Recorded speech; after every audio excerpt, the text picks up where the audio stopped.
Hola, ¿qué tal amigos? El día de hoy vamos a estar leyendo El ego es el enemigo de Ryan Colan, creo, no recuerdo.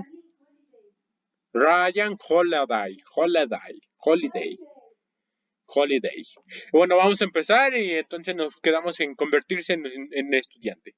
No permitamos que el fantasma de ningún hombre regrese aquí y diga que la decepcionó su entrenamiento. Inscripción de la Academia de Capacitación del Departamento de Bomberos de Nueva York. Un día de abril de comienzos de los años 80, la pesadilla de un guitarrista se convirtió en el sueño de otro. Su trabajo soñado sin advertencia alguna, los miembros de Metallica, la banda alternativa de rock pesado, se reunieron antes de una sesión de grabación en una bodega decrépita de Nueva York y le informaron al guitarrista Dave Mustaine que ya no habría parte del grupo. Con pocas palabras le entregaron un ticket de autobús a regreso a San Francisco.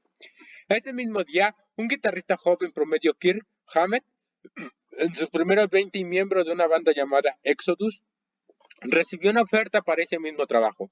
Arrojado a una nueva vida, unos pocos días después se presentó en su primer espectáculo con la banda. Uno podría pensar que este fue el momento que Hammer llevaba esperando toda su vida. Y es cierto, aunque solo era conocida en pequeños círculos en aquel entonces, Metallica era una banda que parecía destinada a alcanzar el éxito. Su música ya había comenzado a correr los límites del género del metal y sus seguidores ya habían comenzado a reverenciarla. En pocos años, Metallica se convertiría en una de las bandas más importantes del mundo y con el tiempo llegaría a vender más de 100 millones de álbumes. Fue por esa época de Kirk llegó a lo que debió haber sido una revelación muy leccionadora, que a pesar de los años que llevaba tocando y haber sido invitada a tocar con Metallica, no era tan buena como quisiera ser. En su casa, en San Francisco, buscó un profesor de guitarra. En otras palabras, a pesar de unirse al grupo de su sueño y convertirse literalmente en un profesional, Kirk insistió en que necesitaba más instrucciones, que todavía era estudiante. El profesor que buscó tenía la reputación de ser un maestro de maestros y trabajar con prodigios musicales como Stevie Vai, Joe Satriani, hombre que Hammett eligió como instructor. Llegaría a ser conocido como uno de los mejores guitarristas de todos los tiempos y a vender más de 10 millones de discos de su música singular y admirable, con su estilo de interpretación y clases que impartía en una pequeña tienda de música en Berkeley. Satriani constituyó una elección muy particular para Hammett. Ese era el objetivo. Kirk quería aprender lo que no sabía, afirmar su comprensión de los principios fundamentales para poder continuar explorando este nuevo género de música para que ahora tenía la oportunidad de practicar. Satirani identifica con claridad lo que faltaba a Hamlet. Ciertamente era talento. Lo principal con Kirk era un guitarrista verdaderamente bueno desde que entró por la puerta. Ya tocaba la guitarra principal y podía desmenuzar las piezas. Tenía una mano derecha estupenda y conocía la mayoría de los acordes. El único problema es que no sabía tocar en un ambiente en el que tuvo que aprender todos los nombres y cómo conectar todo.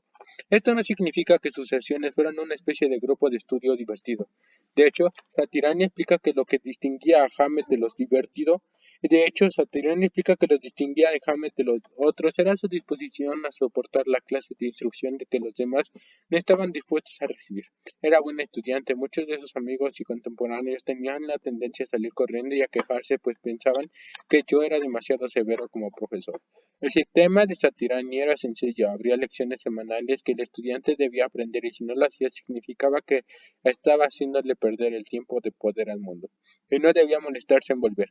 Así que durante los años en que siguieron, Kirk hizo exactamente eso, regresar cada semana en busca de retroalimentación objetiva, un juicio sobre su trabajo y profundización de la técnica y la teoría musical de un instrumento que estaría tocando frente a miles de personas, y más adelante frente a literalmente cientos de miles de personas. Incluso después de esos 2 años de estudio, Kirk solía llevarles a Satirán improvisaciones y fraseos en los que había estado trabajando con la que banda y aprendería cómo reducir al mínimo el instinto de hacer más, a afinar su capacidad para hacer más con menos notas y a centrarse en sentir esas notas y expresarlas de acuerdo con el sentimiento.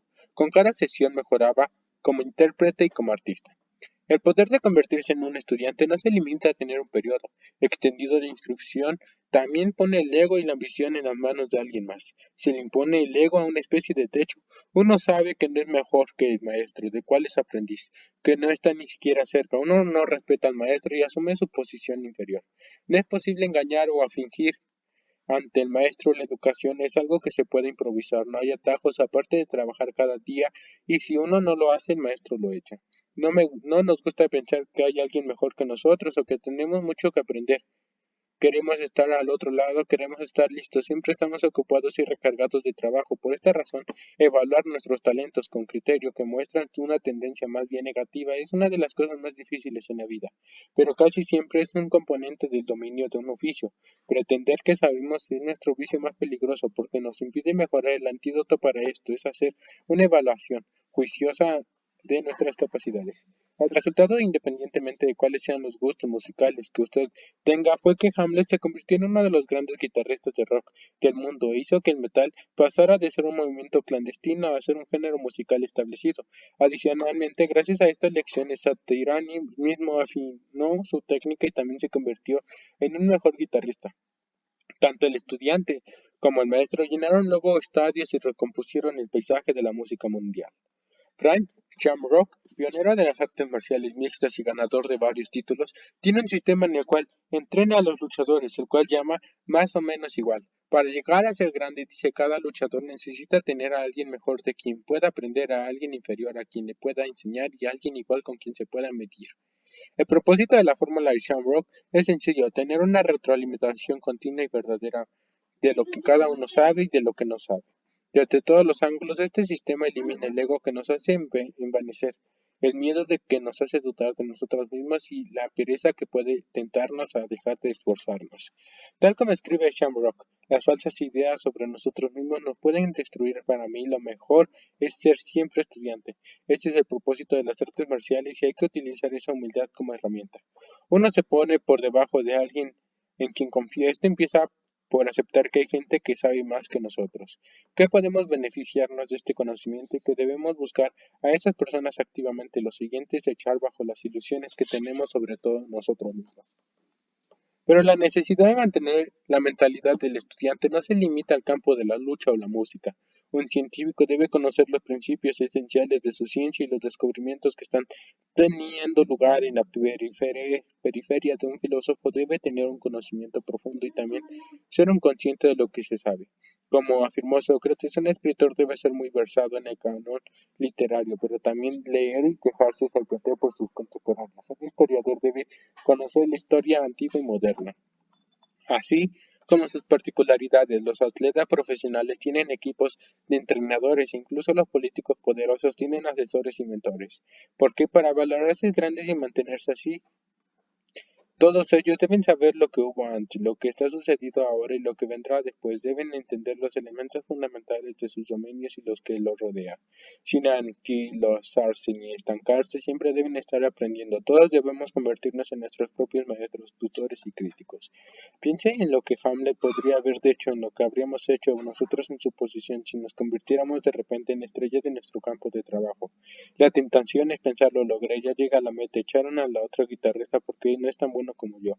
Me eligieron porque yo tengo el talento que estás buscando. Si Hamlet hubiese hecho eso, probablemente nunca habríamos oído hablar de él ni de la banda. Después de todo, hay muchísimos grupos de metal de los 80 que han caído en el olvido.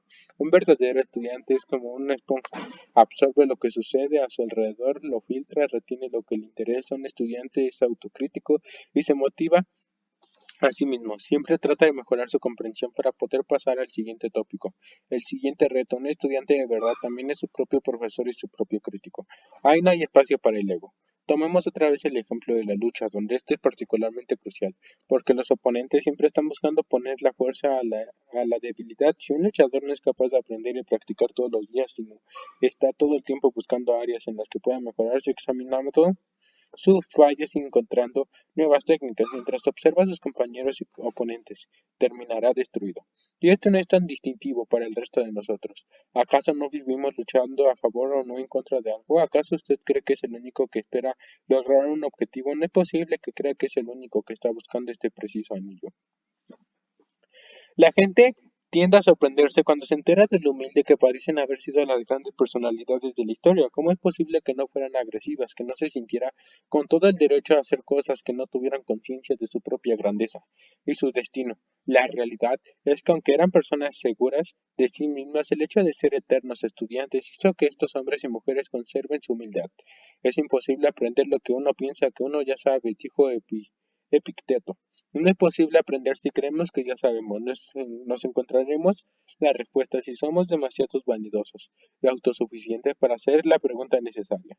No podemos volvernos mejores si estamos convencidos de que ya lo somos. El arte de saber recibir retroalimentación es una capacidad esencial en la vida, en particular si se trata de críticas duras. No solo necesitamos saber aceptar estas críticas, sino que debemos pedirlas activamente, esforzarnos para buscar las críticas negativas precisamente cuando nuestros amigos y familiares y nuestro cerebro nos dicen que lo estábamos haciendo muy bien. Sin embargo, el ego trata de evitar esa crítica a toda costa. Quien quiere regresar a la época del entrenamiento remedial, el ego piensa que ya sabe cómo hacer las cosas y quiénes somos, es decir, cree que somos espectaculares, perfectos, genios, realmente innovadores. El ego les disgusta la realidad y prefiere hacer sus propias evaluaciones. El ego tampoco permite que tengamos un proceso de incubación apropiado. Llegar a ser lo que queremos llegar a ser suele requerir largos periodos de oscuridad, de sentarse a luchar con algún tópico o paradoja. La humildad es lo que nos mantiene ahí, preocupando por saber suficientemente y consciente de que debemos seguir estudiando. El ego se apresura a llegar al final. Piensa que la paciencia es para los perdedores, pues le considera equivocadamente una debilidad y supone que somos suficientemente buenos para demostrarle nuestro talento al mundo. Cuando nos sentamos a poner a prueba nuestro trabajo, cuando hacemos nuestra primera argumentación profesional, cuando nos preparamos para abrir nuestra primera tienda mientras observamos el público que asiste al último ensayo general, el ego es el enemigo, pues no ofrece una retroalimentación perversa, desconectada de la realidad, es defensiva en un momento en que no podemos darnos el lujo de ser defensivos. Nos impide mejorar diciéndonos que no necesitamos mejor. Luego nos preguntamos por qué no obtuvimos los resultados que queríamos, por qué otros son mejores y por qué su éxito es más duradero.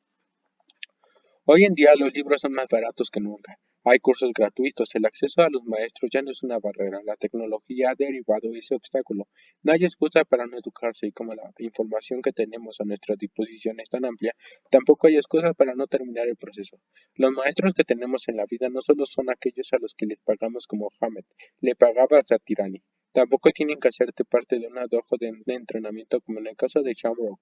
Muchos de los mejores maestros son gratuitos. Nos enseñan de forma voluntaria porque como usted alguna vez fueron jóvenes y tuvieron las mismas metas, muchos ni siquiera se dan cuenta de que están enseñando solo son paradigmas. O incluso figuras históricas cuyas lecciones sobreviven a libros y ensayos. Pero el ego nos vuelve tan testarudos y hostiles a la crítica que aleja todas esas fuentes de educación o las pone fuera de nuestro alcance. Por eso hay un viejo proverbio que dice, el maestro aparecerá solo cuando el alumno esté listo. Esta frase me gustó.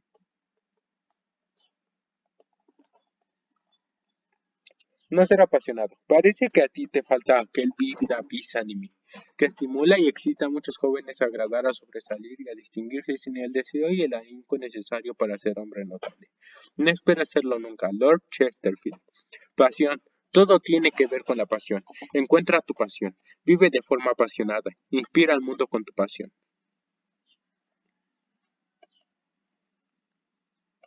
La gente acude al festival Burning Man en Blanc Rock, Nevada, para encontrar pasión, para acercarse a la pasión, para volverse a encenderla.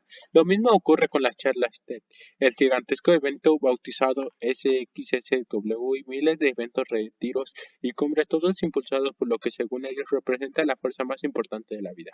He aquí lo que esa misma gente no nos ha dicho, que nuestra pasión puede ser precisamente lo que nos impide alcanzar nuestro pleno poder, nuestra influencia, nuestros objetivos. ¿Por qué es tan frecuente fracasar con pasión como sin ella? Un activista se refirió una vez al apasionado interés de Eleanor Roosevelt en un texto de legislación social. Ella pretendía hacer un elogio para la respuesta de Eleanor fue ilustrativa. Sí, dijo Roosevelt, ella apoyaba la causa, pero no creo que la palabra apasionada se me pueda aplicar al ser una mujer refinada, exitosa y paciente, nacida cuando las cenizas de las virtudes victorianas todavía están calientes. Roosevelt estaba más allá de la pasión, ella tenía un propósito, tenía una dirección, estaba impulsada por la pasión, sino por la razón. Jorge Bush, Dick Cheney y Donald Rumsfeld. Por otro lado, tenía un apasionado interés por Irak. El viajero Christopher McCandless se ardía de pasión. Mientras se dirigía a lo desconocido igual estaba Robert Falcon Scott, cuando partió a explorar el Ártico picado por la pulmonía, al igual que muchos escaladores del tráfico ascenso de 1996. Al Everest atacados momentáneamente por lo que el psicólogo llamaban ahora Walladic, o deseo obsesivo de alcanzar metas, el inventor y los inversionistas de Segway, este tipo de patineta eléctrica, que usa un giroscopio para autobalancearse, creía que tenían entre manos una innovación que cambiaría el mundo, y se empeñaron en difundirlas. El hecho de que cada uno de estos talentos y brillantes individuos tuviera una ferviente creencia en lo que buscábamos hacer, esa fuera de duda, pero al mirar las cosas en retrospectiva, es evidente que también estaban mal preparados y eran incapaces de entender las objeciones y las preocupaciones de todo lo que los rodeaban. Lo mismo se puede decir de innumerables empresarios, autores, chefs, negociantes, políticos, diseñadores, sobre lo que usted seguramente ha oído y sobre lo que nunca volverá a oír porque naufragiaron a sus propias naves. Incluso antes de dejar el puerto, como todos los diletantes, ellos tenían pasión, pero les faltaba algo más. Es importante aclarar que no estoy hablando del interés normal o el amor que sentimos por algo. Estoy hablando de una pasión distintiva, el entusiasmo desbocado, la disposición a precipitarse sobre lo que tenemos enfrente con toda nuestra fuerza, la carga de energía que nuestros maestros y gurús consideran como el activo más importante de la vida. En ese deseo ardiente e irrefrenable de comenzar a lograr una meta vaga, ambiciosa y lejana, esta motivación aparentemente inocua está tan lejos del cambio correcto que duele. Hay que recordar que fanático es solo una palabra más suave para decir loco. Un joven basquetbolista llamado Lewis Alcindor Jr., que ganó 3 campeonatos nacionales con John Wooden en la Universidad de California en Los Ángeles, UCLA, utilizaba esa palabra para describir el estilo de su famoso entrenador desapasionado, es decir, sin pasión. A Wooden no le gustaban los discursos inspirados o exhortativos. Consideraba que esas emociones extras eran una carga. En lugar de eso, su filosofía tiene que ver con mantener el control, hacer el trabajo y nunca convertirse en un esclavo de la pasión. El jugador que aprendió esa lección de Wooden cambiaría más tarde su nombre a uno de mayor reputación, Kareem Abdul-Jabbar.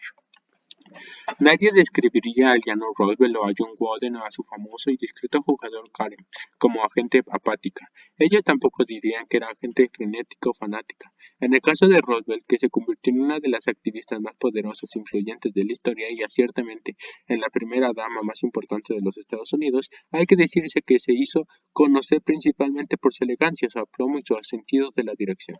Wooden, que ganó 10 títulos en 12 años, entre ellos 7 consecutivos, desarrolló un sistema para ganar y trabajar con sus jugadores para que la siguieran. A ella no le impulsaban el entusiasmo, ni sus cuerpos estaban en constante movimiento. Por el contrario, le tomó años convertirse en las personas que llegaron a ser.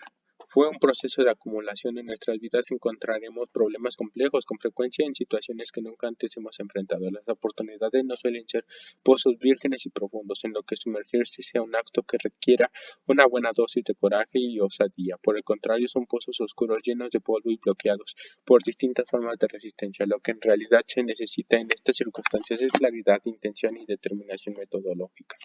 Pero con demasiada frecuencia actuamos en la siguiente manera. Un rayo de inspiración quiere ser el mejor y más grande que haya sido ser. El más joven, el único, que el primero y el mejor. El consejo muy bien de esto es lo que tendrás que hacer paso a paso para lograrlo. La realidad oímos lo que queremos oír. Hacemos lo que tenemos ganas de hacer. Y a pesar de este increíble ocupamos y trabajar muy duro, logramos muy poco. O peor aún, no hallamos en medio de un caos que nunca previmos, como al parecer solo oímos historias acerca de la pasión de la gente exitosa. Olvidamos que los fracasos también comparten ese rasgo, no comprendemos las consecuencias hasta que observamos la trayectoria. En el caso de Segway, los creadores supusieron una demanda mucho mayor de la que existía.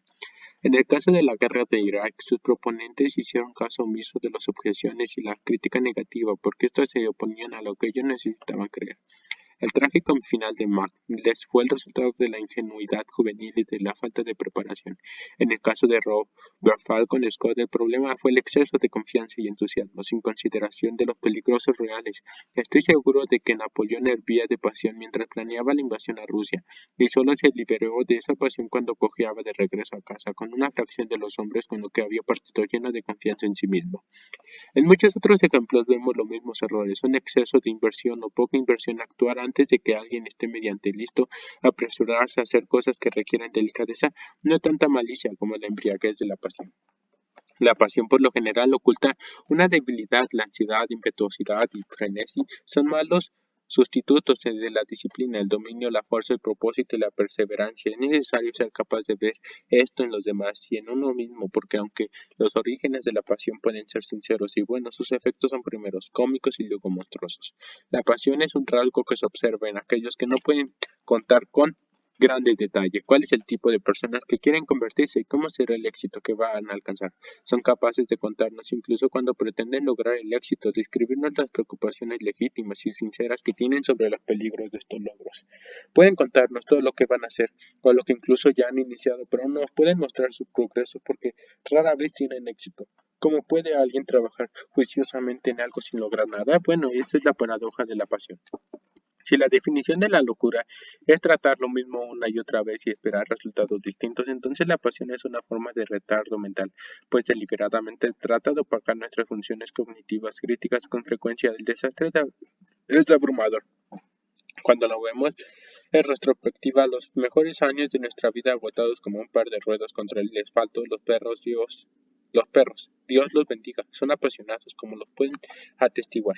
Numerosas ardillas, pájaros, cajas, mantas y juguetes. Los perros no logran la mayor parte de lo que se proponen hacer, sin embargo tienen una ventaja en todo esto, una memoria de muy corto plazo que mantiene a raya la horrible sensación de futilidad e impotencia. Por otro lado, la realidad de nosotros los humanos no tienen razones para ser sensibles a las ilusiones, bajo las cuales funcionamos con el tiempo. La realidad terminará con interferir.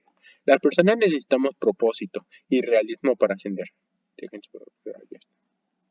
El propósito, se podría decir, es como la pasión, pero con límites. El realismo es tener distancia y perspectiva. Me gusta esta frase.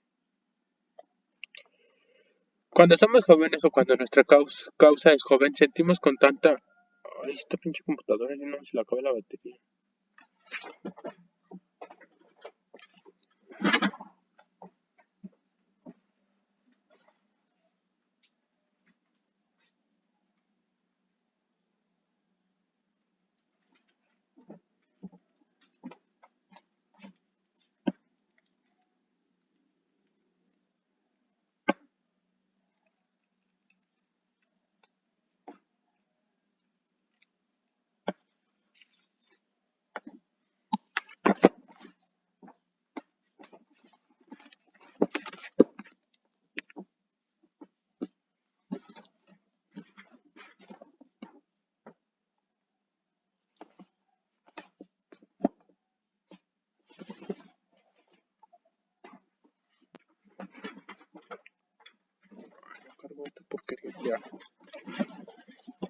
Cuando nuestra causa es joven, sentimos con tanta intensidad que parece equivocado ir despacio. En la juventud, la pasión, al igual de las hormonas, palpita con fuerza.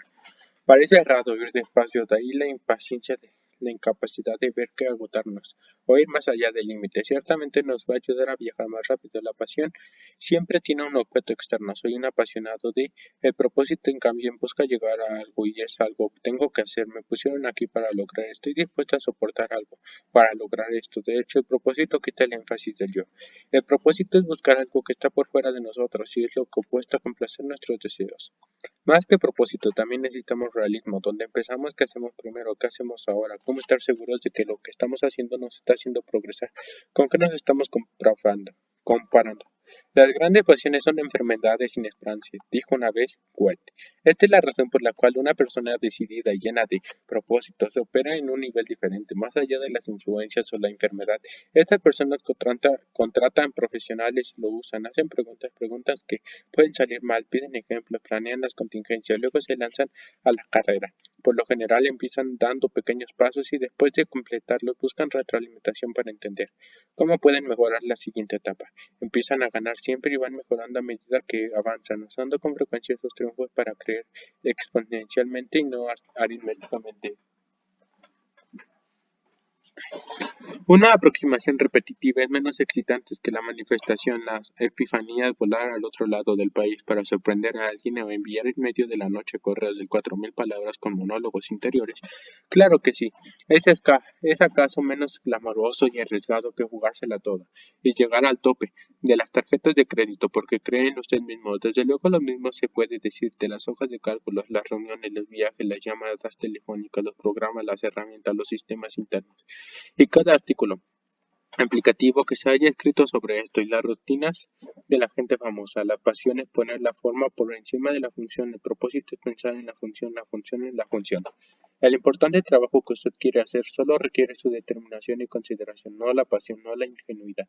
Es mucho mejor si usted se siente intimidado por lo que tiene enfrente, que se siente humilde ante la magnitud de la tarea y sin embargo decidió a llevarla a cabo. Deje la pasión para los aficionados y los perturbadores. Puede sentir pasión por lo que usted siente que debe hacer y decir, pero no por aquello que los preocupa y que desea que sea. Recuerde el epigrama. Talleyrand dirigía a los diplomáticos Short Past Drop de Set. Sobre todo no mucho entusiasmado. Así usted podrá hacer grandes cosas. Entonces dejará de ser un viejo. Bien intencionado pero ineficaz yo. Seguir la estrategia del lienzo. Los grandes hombres casi siempre han demostrado tener la misma capacidad para obedecer que la que demuestran tener más tarde para mandar. Lord Mahon. Dejen, voy a ver a Dulce, aquí me voy a quedar. No voy a cortar voy a ver a Dulce. Entonces,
Ya regresé, amigos. Vamos a seguir leyendo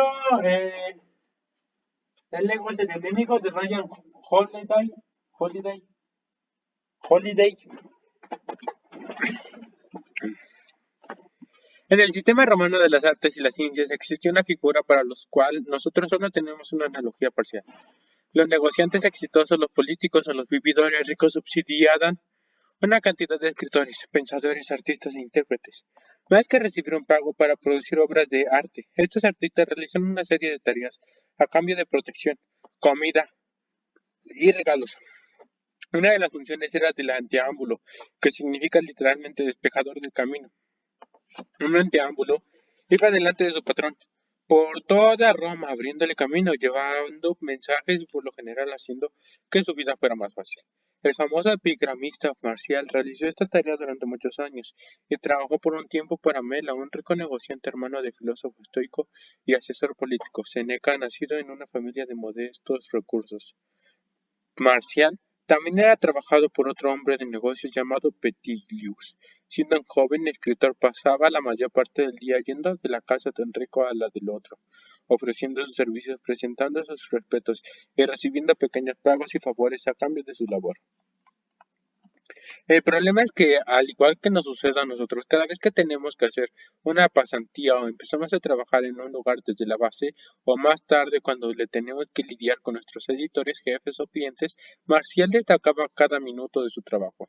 Parecía pensar que este sistema le convertía de alguna manera en un esclavo.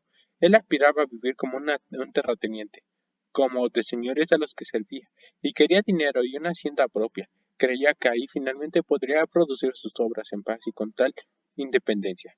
Como resultado, sus escritos arrastran a menudo un sentimiento de rabia y amargura con respecto a la clase de alta Roma, de la cual se sentía cruelmente excluido. Debido a toda esa rabia impotente, Marshall no podía ver que su posición única como extraño dentro de aquella sociedad era lo que le daba esa visión. Pues por pendejo. Tan fascinante de la cultura romana que lo ha hecho sobrevivir hasta nuestros días, en lugar de sufrir por aquel sistema que habría pasado si Marshall hubiese sido capaz de aceptarlo y aprovecharlo. ¿Qué tal que, suspiró, hubiese podido apreciar las oportunidades de este sistema le ofrecía, pero no la rabia parecía comérselo por dentro? Esta es una actitud común que parece trascender a las generaciones y las sociedades. El genio malhumorado y despreciado se ve forzado a hacer cosas que no le gustan, para personas a las que no respeta, mientras se abre camino en el mundo. ¿Cómo se atreven a hacerme rebajar de esta manera? ¡Qué injusticia! ¡Qué desperdicio! Lo vemos en las quejas de los becarios, que demandan a sus empleadores por el salario. Vemos chicos que están mal dispuestos a vivir en casa por sus padres, que a someterse a trabajar en algo por lo cual están sobrecalificados. Lo vemos en la incapacidad para hablar con los demás en sus términos, la falta de disposición para dar un paso atrás con el fin de avanzar potencialmente. Varios pasos, no voy a dejar que me hagan eso, prefiero no tener nada. Vale la pena probar las supuestas indignidades de servirle a alguien, porque en realidad el sistema de los aprendices no solo es responsable de algunas de las mayores obras del arte de la historia mundial. Todo el mundo, desde Miguel Ángel hasta Leonardo da Vinci y Benjamin Franklin, se ha visto obligado a navegar ese sistema, sino que si se supone que usted es tan bueno como cree que llegará a ser, ¿no cree que esto resultará más bien algo trivial? Cuando uno obtiene su primer empleo o entra a trabajar en una nueva organización, por lo general percibe este consejo: haga que los demás queden bien, y le irá bien.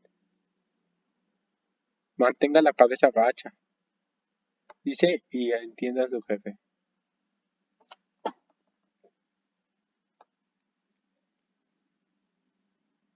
Naturalmente esto no es lo que quiero oír. El chico que fue escogido para el puesto entre todos los demás no es lo que espera. El graduado de Harvard, después de todo, él obtuvo este diploma precisamente para evitar su supuesta vergüenza. Démosle la vuelta a la tortilla.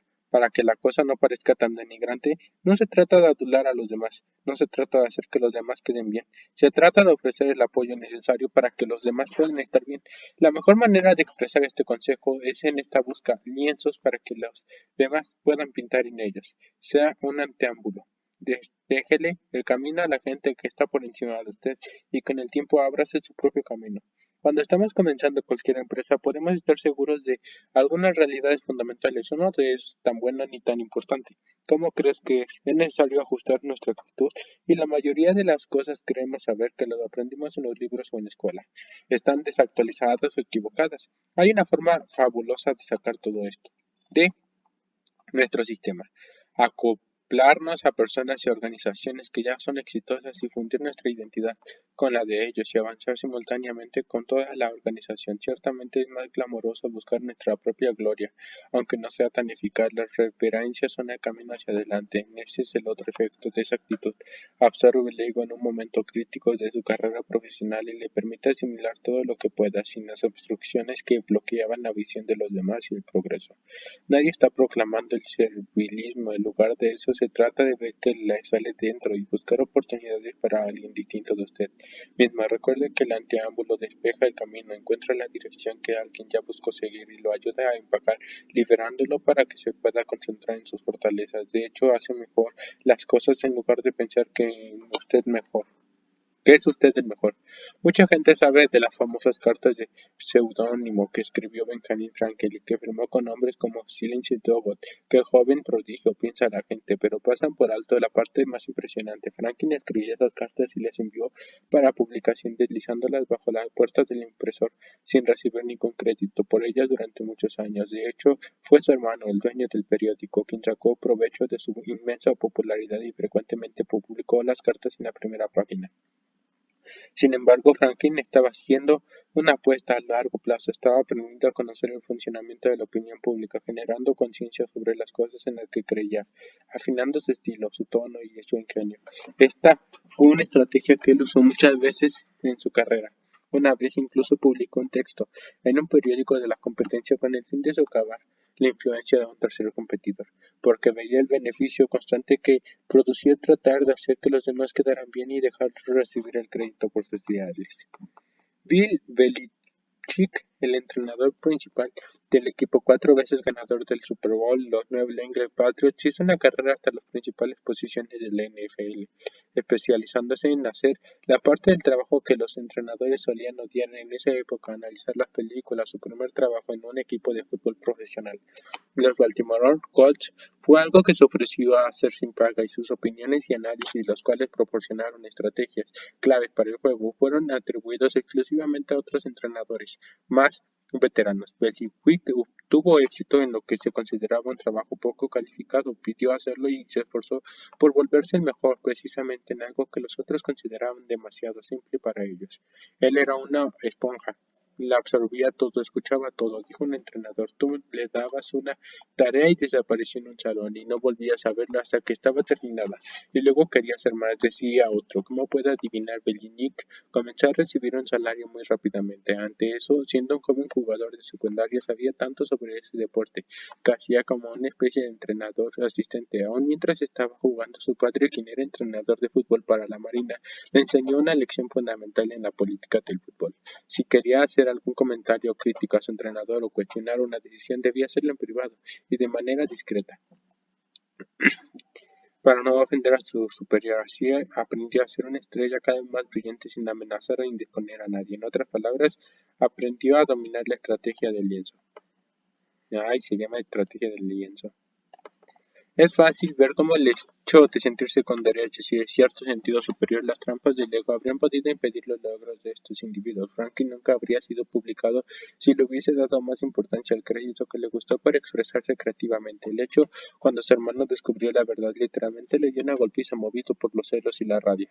Belichick había enojado a su entrenador y entonces probablemente habría pasado mucho tiempo en la banca si le hubiese hecho quedar mal en público. En esas condiciones ciertamente no habría asumido ese primer empleo sin pago y tampoco se habría sentado durante miles de horas a mirar grabaciones de juegos. Si lo que le interesaba fuera el estatus, la grandeza, tiene orígenes humildes, viene del trabajo poco calificado, significa que usted es la persona menos importante del salón, hasta que usted mismo cambia esa situación a punta de resultados.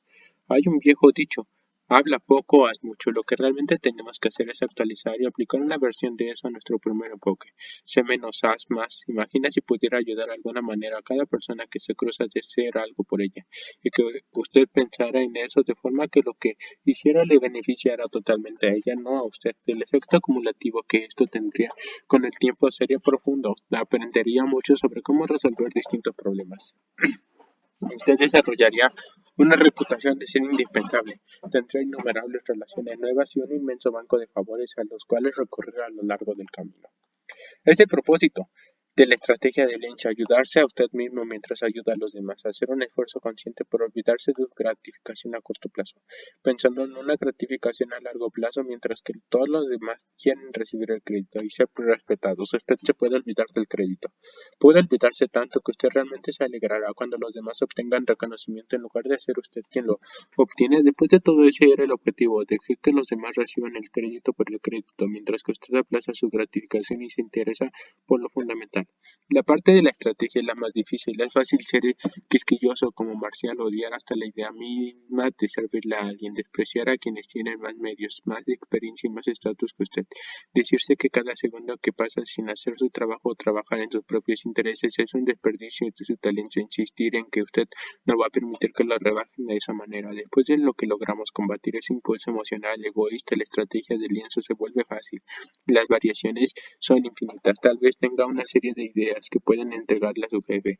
Encuentre gente, pensadores y jóvenes prometedores y los entre sí, cruce los cables para crear chispas. Encuentra algo que nadie quiera hacer y hágalo. Busque ineficiencias, desperdicio y repeticiones. Identifique filtraciones, remedios y libre recursos para nuevas áreas. Produzca más que todos los demás y sea generoso con sus ideas. En otras palabras, descubra oportunidades para promover la creatividad de los demás. Encuentre medios y colaboradores y elimine las distracciones que impiden su progreso, su capacidad de concentrarse. Esta es una estrategia de poder muy gratificante y enormemente expansible. Piensa en cada persona como en una inversión para sus relaciones y con su propio desarrollo. La estrategia de lienzo está disponible para usted a cualquier hora, no tiene fecha de expiración, es una de las pocas en la vida que no se ve limitada por la edad. Usted puede ser joven o viejo, puede empezar a cualquier momento antes de tener un empleo, antes de que lo contraten y mientras está haciendo algo más o si está empezando algo nuevo o está dentro de una organización que carecen de aliados fuertes de apoyo, es posible que incluso descubra que no haya razón para dejar de hacerlo. Después de graduarse para emprender sus propios proyectos, deje que se vuelva natural y permanente, deje que otros se le apliquen mientras que usted se dedica a aplicarle a aquellos que están por encima suyo. Porque así lo hace una vez. Podría apreciar lo que la mayoría de la gente no ve. Por causa del ego, la persona que despeja el camino es quien en la última controla la dirección en la misma forma en que el lienzo le da forma a la pintura. Contenerse. He observado a aquellos que han logrado mejores resultados son quienes se controlan y nunca se emocionan, demasiados quienes siempre están serenos y dueños de sí mismos con paciencia y gentilación. Booker Washington. La gente que conoció a Jackie Robinson cuando joven probablemente nunca previó que un día lo verían convertido en el primer jugador negro de las grandes ligas de béisbol, pero no porque Robinson no fue talentoso o porque la idea de que algún día un negro pudiera entrar a los equipos de béisbol de blancos fuese inconcebible, sino porque Robinson era conocido precisamente por su control y aplomo. Cuando era adolescente, Robinson solía andar con una pequeña pandilla de amigos que regularmente se metían en líos con la policía local. Una vez, durante un picnic de estudiantes, desafió a un compañero a una pelea por haberlo insultado. En otra ocasión, golpeó prácticamente con la pelota a un oponente blanco que le hizo una falta en un partido de básquet, y la paliza fue tan fuerte que el chico quedó sangrando profusamente.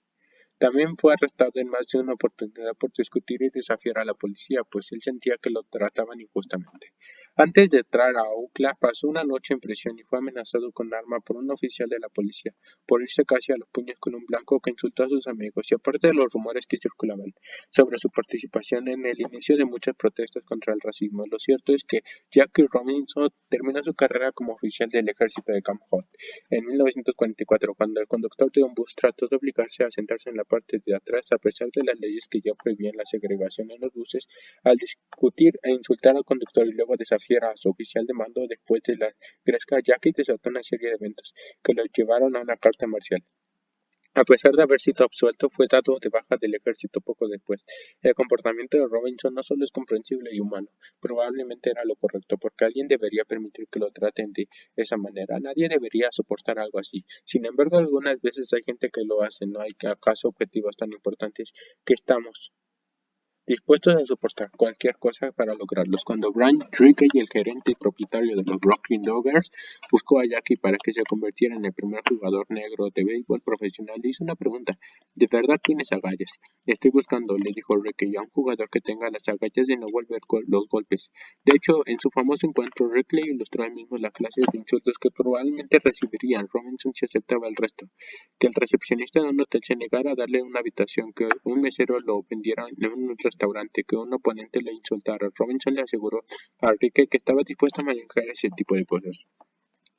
Rickey podría haber reclutado a muchos otros jugadores, pero necesitaba a alguien que no permitiera que su ego le impidiera ver el panorama más grande. Cuando comenzó a jugar B-Boy y luego en las ligas profesionales, Robinson enfrentó mucho más que insultos del equipo, de personas que trabajaban para los jugadores y de estos mismos. Era una agresiva campaña coordinada para difamar, abuchear, provocar, excluir, atacar, mutilar o incluso matar. Durante su carrera, Robinson fue golpeado por más de 72 lanzamientos y casi pierde su tendón de Aquiles a causa de los jugadores que lo golpearon con los clavos de sus zapatillas, para no mencionar las decisiones arbitrales injustas y las faltas cometidas contra él. No le pitaron. Sin embargo, Jackie Robinson se mantuvo fiel al pacto verbal que había hecho con Rickey y nunca cedió a la tentación de devolver los ataques, a pesar de que los otros se lo hubiesen merecido. De hecho, durante los 12 años que estuvo en la liga, nunca golpeó a otro jugador con sus puños. Hoy en día los atletas no parecen malcriados e impulsivos, porque no sabemos cómo eran las ligas antes. En 1956, Ted Williams, uno de los jugadores más admirados y respetados en la historia del deporte, fue pillado escupiéndole a sus seguidores. Siendo un jugador blanco, Williams no solo podía hacer eso sin recibir ningún castigo, sin que más tarde le dijo a los periodistas: no me arrepiento ni un segundo por lo que hice, tenía razón y por lo que le volvería a escupir a la misma gente que me abucheó. Nadie me va a impedir que escupa. Si se hubiese tratado a un jugador negro, esta clase de conducta no solo habría sido impensable, sino incomprensible por la inconsciencia que representaría a Robinson. No tenía esa libertad a hacer algo así. Habría terminado no solo por su carrera, sino que habría hecho fracasar su gran experimento. Durante varias generaciones, el camino que siguió Yachi lo obligó a hacer a un lado su ego y, en cierto sentido, incluso su sentido básico de la justicia y los derechos humanos. Al comienzo de su carrera, el gerente de los Philadelphia Phillies, Phil Champ, fue particularmente violento al insultarlo durante un partido. Te están esperando en la selva, le gritó una y otra vez. No te queremos aquí, negro. Pero Yachi no solo respondió, a pesar de que después escribió que quería agarrar a uno de esos hijos de puta blancos y reventarle los dientes con uno de mis puños negros que tanto despreciaban, sino que un mes después aceptó tomarse una foto amistosa con Chapman para salvarle el empleo. La idea de tener que rozarse y posar con semejantes desgraciados no resuelve el estómago. Incluso 60 años después, Robinson dijo que había sido una de las cosas más difíciles que había hecho en la vida, pero lo hizo porque todo eso era parte de un plan más grande. Yachi entendió que había fuerzas que estaban tratando de provocarlo al hacerlo caer. Al saber que lo hacían, lo querían hacer y lo que necesitaban hacer para lograrlo, sabían con certeza qué cosas tendrían que tolerar. Mientras llegaban a la meta no debían haber tenido que hacerlo, pero lo hizo. En cierto sentido, nuestro propio camino, sean actuales, sean nuestras aspiraciones, estarán definidos por la cantidad de cosas malas que estemos dispuestos a tolerar. Por fortuna, nuestras humillaciones probablemente sean pálidos, reflejo de las de Robinson, pero de todas maneras serán difíciles de tolerar. Siempre es difícil mantener el autocontrol. El luchador Max Rutten se pintaba la letra R en sus dos manos antes de las peleas para representar la palabra "rusting", relajación en holandés. Enfurecerse, dejar que las emociones tomen el control. Perder la concentración es la muerte en el cuadrilátero. Así que usted siempre debe tener esto en mente, debe recuperar el control a pesar de lo mucho que quiera hacer otra cosa. Como Steinbeck le escribió una vez a su editor, no se puede perder el control para escapar del desespero. El ego no es un buen consejero a ciertas situaciones, ya que esté discutiendo con un editor, con críticos, con enemigos o con jefe caprichoso. No importa que ellos no entiendan ni que usted sepa más, es demasiado temprano para eso, demasiado pronto. Usted fue a la universidad. Eso no significa que el mundo le pertenezca por derecho propio, pero fue a una universidad muy importante y prestigiosa. Bueno, pues la gente De todas maneras, va a tratarlo mal y le van a gritar que usted tiene $1 millón o una pared llena de premios. Eso no significa nada.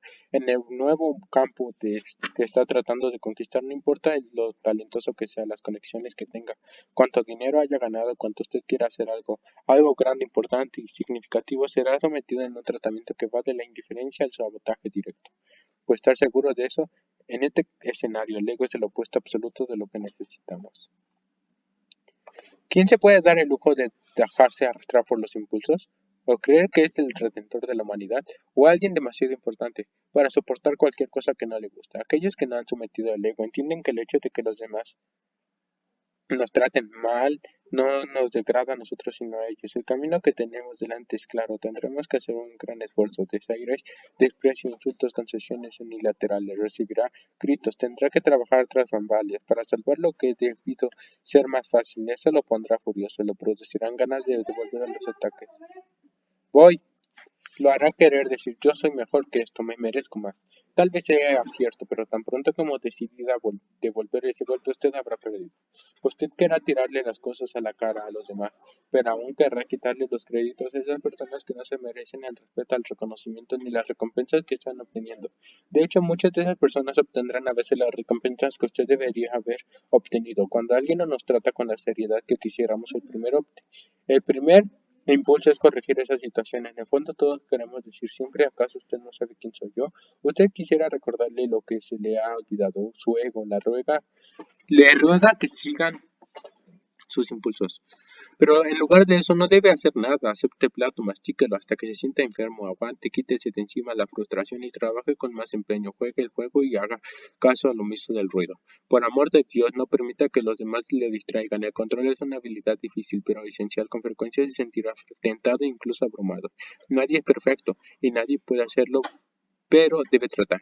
El hecho de que los que están surgiendo deben soportar los ataques de los que se están quedando atrás de una realidad de la vida. Robinson tenía 28 años cuando empezó con los Doggers. Ya había pagado muchas deudas vitales como negro y como soldado y sin embargo tuvo que volvérselo a hacer. En una tristeza que los nuevos talentos sean menospreciados de forma regular y que a veces no sean reconocidos. Las razones para esto varían, pero es parte del viaje. Es un sistema indignante y usted puede tratar de cambiarlo, pero entre tanto tendría que encontrar una manera de hacerlo. Trabajar es un beneficio, aunque su propósito sea con solo encontrar tiempo extra para desarrollarse adecuadamente o emprender a los demás a costa de ellos para luego construir su base y establecerse. Cuando Robinson empezó a tener éxito, después de haber demostrado que era el jugador del año y la persona más valiosa, tenía asegurado su lugar en los Dodgers, empezó a afirmarse con más claridad y establecer límites más claros. Como jugador y como hombre, luego de haberse abierto a un espacio, sentía que podía discutir con los árbitros o meter el hombro si necesitaba hacer retroceder a un jugador y enviar un mensaje.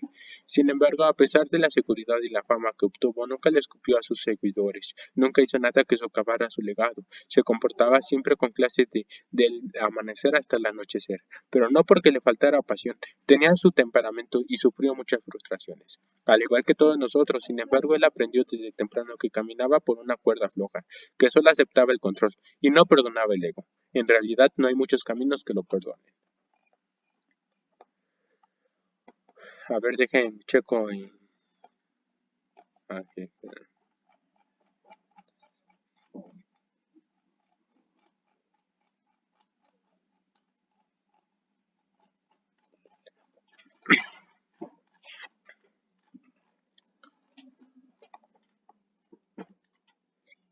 Olvidarse de sí mismo. Una persona que piensa todo el tiempo no tiene nada más que pensar aparte de sus pensamientos, así que pierde contacto con la realidad y vive en un mundo de ilusión. Alan Watts. Observemos a Holden Caulfield, el chico obsesionado con el mismo que recorre las calles de Manhattan luchando para adaptarse al mundo. Observemos a Arturo Fantini de Los Ángeles, alejando a cada persona que se encuentra mientras trata de convertirse en un escritor famoso. Observemos al aristocrático Vince Boying en la Nueva Orleans en los 50 tratando de escapar de la cotidianidad de la vida. Todos estos personajes de ficción tienen algo en común, no pueden olvidarse de sí mismos. En El cazador oculto, Holden no soporta la escuela, está petrificado por el miedo a crecer y quiere huir de todo con desesperación. En la novela de John Fine, Pregúntale al polvo, parte de una serie conocida como la saga de Arturo Vanidi. Este joven escritor no experimenta la verdad, la vida que está viviendo lo ve todo a través de una página en una máquina de escribir, mientras se pregunta si cada segundo de su vida es un poema, una obra de teatro, una historia, un artículo de periódico, en el que es el personaje principal en el científico Walker Percy. El protagonista Binks es adicto a las películas y prefiere la versión idealizada de la vida, que ve en la pantalla de su propio e incómodo hastio. Siempre es peligroso intuir la psicología de su escritor a partir de su obra, pero estas novelas son claramente autobiográficas.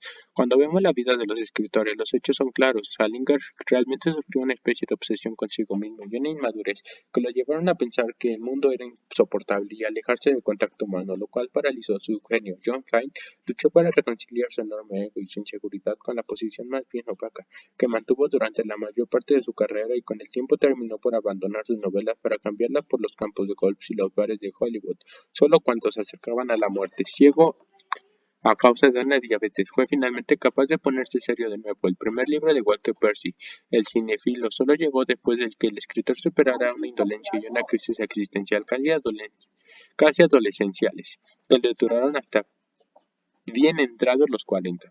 ¿Qué tantos mejores habrían podido ser estos escritores si hubieran logrado superar estos problemas antes? Su vida habría sido mucho más fácil. Es una pregunta que ellos le planteaban a sus lectores a través de esos personajes tan admonitorios, porque tristemente este rasgo, la incapacidad de olvidarse de sí mismo, no se limita a la ficción. Hace 2500 años, Platón habló del tipo de persona culpable de alimentarse con sus ilusiones. Al parecer, en esta época también era corriente encontrar gente que, antes de examinar por qué medios se podría conseguir su objeto y por temor de molestarse discutiendo si la cosa es posible o imposible, lo dan por hecho a medida de sus deseos, levantan sobre ese fundamento el resto del edificio regocijándose de antemano con las ventajas que habrían de resultarles de la ejecución, y aumentan por este medio la indolencia natural de sus almas. Gente de verdad que prefiere vivir en la ficción y no en la realidad. El general de la guerra civil estadounidense George McClellan es el ejemplo perfecto de este arquetipo. Leland fue elegido para comandar las fuerzas de la Unión, porque llenaban todos los requisitos de lo que debía ser un gran general. Graduado de West Point, ya aprobado en la batalla, estudiante de historia, de orígenes nobles y querido por sus hombres, por McClellan resultó ser sin duda alguna el peor general de la Unión, a pesar de pertenecer a una categoría llena de líderes incompetentes y egocéntricos, porque él nunca pudo dejar de pensar en sí mismo. Estaba enamorado de su imagen como cabeza de un gran ejército. Podía preparar a la tropa para la batalla como todo un profesional, pero cuando llegaba la hora de conducirlos a la trinchera surgían los problemas. McClellan se fue convenciendo, lo cual resultaba terrible, de que el enemigo se volvía cada vez más grande, a pesar de que en cierto momento el número de sus hombres llegó a triplicar al enemigo. Vivía pensando que estaba rodeado de amenazas e intrigas constantes, orquestadas por sus aliados políticos, aunque no tenía ninguno. Estaba seguro de que la única manera de ganar la guerra era tener el plan perfecto y hacer una sola campaña decisiva, en lo cual se equivocó. Todo esto lo paralizó y básicamente no hizo nada. Durante muchos meses, McClellan siempre estaba pensando en sí mismo y en lo bien es lo que estaba viendo. Se felicitaban por victorias que todavía no habían obtenido, y con más frecuencia todavía por las horribles derrotas de las que había salvado a la causa. Cuando alguien, incluyendo a sus superiores, cuestionaba estas cómodas ficciones, él reaccionaba de manera airada, jactanciosa, egoísta y delirante por sí mismo. Eso ya era insoportable, pero la actitud de McClellan tuvo otra consecuencia. Su personalidad le impidió hacer lo que tenía que hacer, principalmente ganar batallas. Quedó un historiador que peleó bajo órdenes de McClellan de Antietam le resumió más tarde así: su egoísmo es sencillamente colosal, no hay otras palabras para describirlo. Tenemos a creer que el ego es igual a seguridad en uno mismo, y que es la razón por la cual debemos mantener el control. Pero de hecho, el ego puede tener el efecto contrario. En el caso de McClellan, el ego lo privió de la capacidad de liderar, le quitó la capacidad de sentir siquiera que tenía que actuar. La cantidad de oportunidades que dejó pasar serían motivo de risa, de no ser por miles de vidas que se perdieron por su culpa. El asunto fue peor, debido al hecho de que los dos piadosos y tranquilos sureños Robert Edward Lee y Thomas Jonathan Stonewall Jackson, una con la clara inclinación a la acción, pudieron avergonzarlo a pesar de tener menos hombres y menos recursos. Eso es lo que puede ocurrir cuando los líderes se estancan dentro de sus ideas, y esto también no puede ocurrir a nosotros. La novelista Adna Lamon escribe muy bien esa historia del ego. Si no tenemos cuidado, le advierto a los escritores jóvenes, la emisora estamos jodidos, sonará en nuestra cabeza las 24 horas del día, sin descanso y sin estéreo. Del parlante de derecho del oído interno saldrá la infinita retahíla de la autoexaltación, la explicación de por qué uno es tan especial, abierto, talentoso, brillante, conocedor, incomprendido, humilde. Del parlante izquierdo saldrán las canciones del rap del autoaborrecimiento, las listas de todas las cosas que uno hace mal, de todos los errores que ha cometido en el día y a lo largo de toda la vida, las dudas, la afirmación de que todo lo que uno se toca se daña, de que uno es bueno para las relaciones interpersonales, que uno se fraude en todo el sentido, incapaz de amar con generosidad, que uno carece de talento, visión y así eternamente. Cualquiera, en especial la gente ambiciosa, puede caer en las garras de este relato bueno y malo. Al mismo tiempo, es natural que cualquier joven ambicioso, o simplemente alguien cuyas ambiciones son jóvenes, se entusiasme y se deje arrastrar por sus pensamientos y sentimientos, en especial en un mundo que nos inventa permanentemente a tener y promover nuestra marca personal. Se nos exige que contenemos historias para vender nuestro trabajo y nuestro talento, y después de un tiempo suficiente olvidamos dónde está la línea que separa la ficción de la realidad. Al final esto terminará por paralizarnos o se convertirá en una pared entre nosotros y la información que necesitamos para hacer nuestro trabajo. De manera semejante como Cleland se equivoca continuamente debido a los informes de inteligencia falsos, cuya falsedad debería conocer. La idea de que su tarea era relativamente clara, que solo necesitaba comenzar, era casi demasiado evidente para alguien que había pensado tanto sobre el tema, pero él no era tan distinto del resto de nosotros. Todos vivimos llenos de angustias, dudas, sentimientos de impotencia, dolor y algunas veces un toque de locura. En eso somos adolescentes, tal como ha mostrado las famosas investigaciones del psicólogo David Elkin. La adolescencia está enmarcada por un fenómeno conocido ahora como la audiencia imaginaria. Pensamos en un niño de 13 años que vive tan avergonzado que es capaz de perder una semana de clase porque está seguro de que toda la escuela está pensando y murmurando sobre un pequeño incidente que en realidad nadie notó. O en una quinceañera que pasa 3 horas frente al espejo cada mañana como si fuera a salir de un escenario. Hace eso porque están convencidos de que cada uno de sus movimientos es seguido total con atención por el resto del mundo.